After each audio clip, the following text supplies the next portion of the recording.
எல்லாருக்கும் வணக்கங்க. தேனி வளர்ப்பில் பராமரிப்பு பணிகள் வந்து கம்பல்சரி 10 நாளைக்கு ஒரு டைம் என்ன பராமரிப்பு பார்க்கணும் அப்படின்னு பார்த்தீங்கன்னா, நான் கையில் வச்சிருக்கிறது என்ன அப்படின்னு பார்த்தீங்கன்னா, தேனி பெட்டிகளோட அடிப்பலகை. இந்த அடிப்பலகையில் வந்து பார்த்தீங்கன்னா, ஏற்கனவே சொல்லியிருந்தேன், மெழுகந்து பூச்சி அப்படிங்கிற ஒரு பூச்சி வந்து தேனி பெட்டிகளுக்கு ஒரு பெரிய பாதிப்பு வச்சிரும். என்ன அப்படின்னா, இந்த அடிப்பலகையில் வந்து நைட்டில் வந்து முட்டை வச்சு பாருங்க. அந்த முட்டை வந்து புழு பருவமாக ஆச்சுனதுக்கு அப்புறம் புழுவுக்கு சாப்பாடு தேனோட அடை. ஏன்னா அதோட பேரே மெழுகந்து பூச்சி, அது மெழுகு தான் சாப்பிடும்.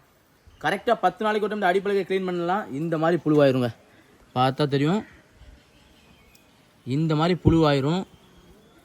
ஒரு குறிப்பிட்ட காலகட்டத்துக்கு அப்புறம் என்ன ஆகும்னா, இந்த புழு வந்து பெரிய புழுவாயிரும். நல்லா பாருங்கள், இந்த புழு வந்து இந்த மாதிரி பெரிய புழுவாயிரும்.